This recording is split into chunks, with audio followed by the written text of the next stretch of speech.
بالکल हालिया तवानाई के बहरान को मद्देनज़र रखते हुए गवर्नमेंट पंजाब की जानब से एक बड़ा रिलीफ मोटरसाइकिल मालकान को दिया गया था, जिसमें हुकूमत की जानब से अनाउंस किया गया था कि जो मोटरसाइकिल मालकान हैं उनको ट्रांसफ़र फ़ीस की मद में माफ़ी दी जा रही है और इसके साथ साथ 2000 रुपये फ़ी पर्सन जो है अगर उसके नाम पे बाइक है वो अपनी रजिस्ट्रेशन करवाएगा मरियम को बताएं ऐप में या हेल्पलाइन के ज़रिए, तो उसको 20 लीटर पर 2000 की सब्सिडी दी जाएगी। लेकिन हुकूमत की जानब से इसको बढ़ाकर अब 4905 रुपये कर दिया गया है। ये बड़ा रिलीफ दिया गया है। इसकी बुनियादी वजह यह है कि बहुत सारे जो मोटरसाइकिल मालकान हैं वो अपनी बाइक ख़रीदते हैं तो उसके बाद अपने नाम पे नहीं करवाते, जिसकी वजह से अब जो हुकूमत की जानब से सब्सिडी दी जा रही है उसको यूटिलाइज़ नहीं कर सकते, चूँकि जिस मालक के नाम पे बाइक होगी वही अपनी रजिस्ट्रेशन जो है वो मरियम को बताए ऐप में करवा सकेगा या हेल्पलाइन के ज़रिए करवा सकेगा। तो इस पर जो पहले सब्सिडी दी जा रही थी वो बहुत मामूली थी, यानी ट्रांसफ़र फ़ीस जो कि 605 रुपये होती है, लेकिन जब आप बाइक ट्रांसफ़र करवाने जाते हैं तो उसमें आपको कभी 3500, कभी 4000 या 5000 तक भी ये रकम चली जाती है। उसमें चूँकि लाइफ टाइम टोकन शामिल होता है, न्यू मार्क फ़ीस ऐड होती है और रजिस्ट्रेशन कार्ड की फ़ीस भी ऐड होती है। तो आम आदमी जब अपनी बाइक ट्रांसफ़र करवाता है या गाड़ी ट्रांसफ़र करवाता है तो उसको पता होता है कि ये टोटल फ़ीस जो है ये ट्रांसफ़र फ़ीस है, लेकिन उसमें ट्रांसफ़र फ़ीस बहुत मामूली होती है। तो अब जब शहरियों की जानब से उस तरह का रिस्पांस नहीं आया जिस तरह हुकूमत चाह रही थी और पहले रोज़ यानी 6 अप्रैल को ये जब अनाउंस किया गया और जब इसका आगाज़ किया गया तो एक दिन में 2,51,000 शहरियों की जानब से अपनी रजिस्ट्रेशन करवाई गई और इसमें एक रोज़ के अंदर ही 50,000 से ज़ायद शहरियों के वॉलेट अकाउंट में 2000 रुपये ट्रांसफ़र भी किए गए। तो हुकूमत इस पर सेटिस्फाइड नहीं थी, तो अब इसमें मज़ीद रिलीफ दिया गया है और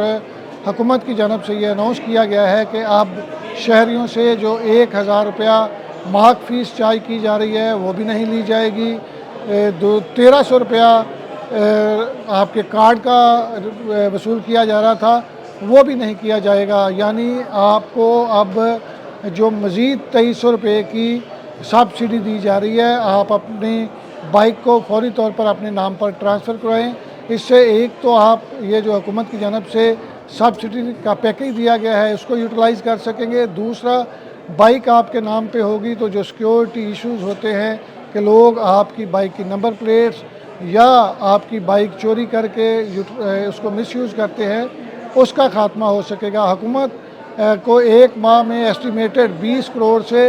ज़ायद का ये खसारा बर्दाश्त करना पड़ेगा, लेकिन ये एक बड़ा रिलीफ दिया गया है। लाहौर समेत पंजाब भर में 2 करोड़ 20 लाख बाइक्स पंजाब भर में रजिस्टर्ड हैं और इसका तमाम डेटा भी जो शेयर कर दिया गया है और ऐप में अपडेट कर दिया गया है। लेकिन हुकूमत को इस चीज़ का इल्म है कि चूँकि बाइकर्स जब बाइक ख़रीदते हैं तो मोस्टली अपने नाम पे ट्रांसफ़र नहीं करते, तो इस चीज़ को मद्देनज़र रखते हुए मरियम नवाज़ शरीफ की जानब से आज ये अनाउंस किया गया है कि जो सब्सिडी है वो तकरीबन 4905 रुपये की 20 लीटर पर देने के लिए ये इतना बड़ा इंसेंटिव दिया गया है कि आप अगर आपके नाम पे बाइक नहीं है तो उसको फौरी तौर पर अपने नाम पर करवाएं और इस बड़ी सहूलत से फ़ायदा उठाएं। इससे पहले हमेशा यही होता है कि आपको एक मामूली सी यानी ट्रांसफ़र फ़ीस या रजिस्ट्रेशन फ़ीस भी अगर किसी जगह पे माफ़ की जाती है तो बड़ी मामूली सी होती है, लेकिन जो दीगर टैक्सेस होते हैं या दीगर एडिशनल चार्जेस होते हैं वो मिला के आपकी बड़ी रकम बन जाती है। तो मरियम नवाज़ शरीफ की जानब से ये पंजाब के शहरियों को जो सब्सिडी की सहूलत है उसको यूटिलाइज़ करने के लिए ये नया पैकेज दिया गया है और इसमें हुकूमत को 20 करोड़ से ज़ायद के अखराजात बर्दाश्त करने पड़ेंगे। लेकिन अगर आप अभी जाएं ऑनलाइन अपनी बाइक ट्रांसफ़र करा सकते हैं या एक्साइज़ के दफ्तर में जाकर, तो आपको बाइक की ट्रांसफ़र फ़ीस के साथ साथ एडिशनल 2300 रुपये की सहूलत मिलेगी। तो फौरी तौर पर अपनी बाइक अपने नाम पर करवाएं और अपने आप को ऐप में रजिस्टर्ड करवा कर जो 2000 रुपया फ्यूल पे आपको मिलना है उसको हासिल कर सकते हैं।